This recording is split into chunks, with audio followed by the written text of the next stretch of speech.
Hey guys, welcome to a new video. Now before we begin or even talk about what we're going to talk about today, let's talk about the build behind me. Now this has 1 terabyte of RAM and a 3995WX which is 64 core and 128 threads. So we're going to talking about a little bit about this system. So yeah, stay tuned and watch till the end for sure. मेरे पीछे एक monster build है, monster build खड़ा है. तो ये monster build में actually ये मदरबोर्ड है.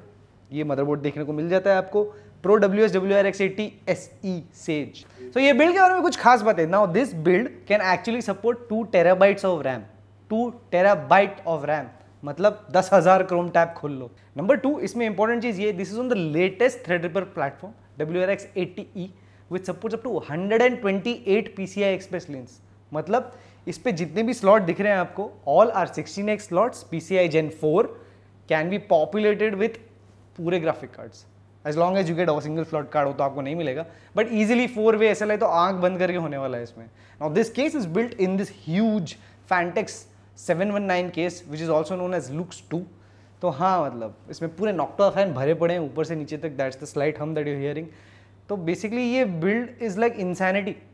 Now I missed a point saying that ये ECC memory supported platform है. WRX80 exclusively supports ECC memory registered and unregistered at the same time. जिसका मतलब this is kind of the perfect workstation board. Now you might wonder कि 64 core किसको चाहिए, like 64 core से कोई क्या करने वाला है. And just for context, I think ये मैंने कुछ previous videos में बोला है, the Terminator movie, the last one you saw was actually rendered on a Threadripper. Now this is the best of the best Threadripper. Just this processor is in excess of 3 lakh rupees. मतलब 64 core processor ही आ गया. 4 लाख है वो? Okay. 4 lakh bro, sorry, my bad. तो just the processor 4 lakhs plus. Now this begs the question कि कौन ले रहा है ये सब चीजें? Now I'll not be able to tell you the exact company that's buying this, but I can definitely tell you what it's going to be used for. Now this is going to be used for 3D modelling and rendering. मतलब खतरनाक rendering होने वाली है इस पर सुबह शाम रात भर. Probably this is going to be used as a network render station. तो मतलब चलते रहने वाला है इस पर बिंदास एकदम. तो कोई बोलेगा आके कि 16 कोर 5950X पे कर लो यार रेंडरिंग, ये वाला क्यों चाहिए? But you have to see the results to believe it. Just for context, a small measure of how rendering performance works can be seen by Cinebench scores. Now the Cinebench score of this thing has beat everything we have seen so far. Now if your system's sole purpose is to do rendering, so you might as well be able to do 100 renders a week and your system should not be a issue या a gating point for your workflow.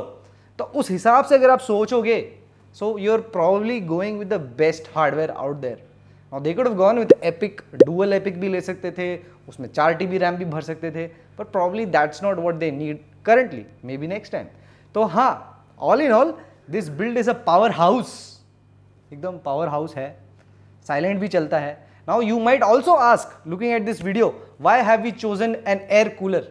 Now you have to look at the air cooler to understand. ये actually Thermalright का air cooler है, specifically designed for Threadripper series. And let me tell you, on full load, for 64 core on full load, the temperature has not been exceeding 60 degrees. So ये एक वहम होता है. A lot of people think कि नहीं, liquid cooler के साथ ही बनाना चाहिए, कभी भी हाई एंड बना रहे. तो नहीं, ऐसा बिल्कुल भी नहीं है. कुछ नहीं है कि इसका परफॉर्मेंस थ्रॉटल हो रहा है या कुछ हो रहा है. So it's actually apt specifically designed. This comes from Silver Arrow. It has 8 massive heat pipes, as you can see, जैसे कि आप देख सकते हो. So I mean, there is a myth in a lot of people's mind कि नहीं, AIO ही लगता है अच्छे CPU को कूल करने के. That's not the case. Good air coolers actually perform better than a whole lot of substandard AIOs in the market. ये एक fact है. But yeah, I mean, aesthetics wise, if you look at it, AIO actually looks better in a lot of systems, but that is not the case for every system that you build. Depending on your purpose, you might actually want to go for an air cooler. So yes, that was our video. अभी हम लोग क्या miss कर रहे हैं video में? Also, a lot of you people ask कि इसमें Quadro RTX 5000 क्यों डल रहा है.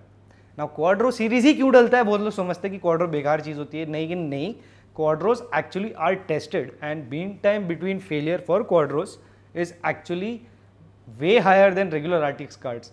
It is held to a higher standard. Quadro cards are rated for workstation usage. उनके specific driver निकलते हैं, उनका software optimize होता है, ड्राइवर ऑप्टिमाइज होता है with respect to the software. So there is value in buying quadro cards if you are using it that way. Plus newer quadro cards also have ECC memory in them, A1000 series, A6000, A5000, A4000.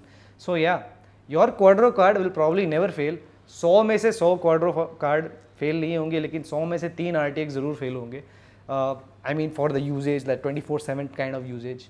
आप लोगों में से कुछ लोग minor हो तो उनको पता ही होगा उनके कार्ड फेल हो रहे होंगे. So yeah, हो गया. I think I've covered the entire thing. I know we could have made a detailed video about this, पर हाँ टाइम नहीं मिल रहा है हमको. हमारे लोग इंस्टा पे भी पोस्ट नहीं कर पा रहे हैं. Please post more on Insta, bro. But yeah, here's promising we'll try to do more and more videos, and yeah, more interesting videos. Probably some live builds soon. We are setting that up so that we can do some live builds, having a chit chat with you on our YouTube channel or Facebook or wherever. So yeah, hope you liked the video. We try to keep it short today because we are tired and we need to go home. So yeah, thank you for watching.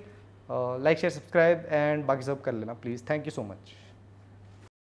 सबसे पहले मैं ये बताना चाहूँगा, जो मेरे पीछे से नहीं, मेरे पीछे एक मॉन्स्टर बिल्ड जैसा खड़ा है, और ये बिल्ड में, अरे ब्रो व्हाट द फक, उसमें कुछ डबल मीनिंग नहीं है bro, what the fuck is wrong with you.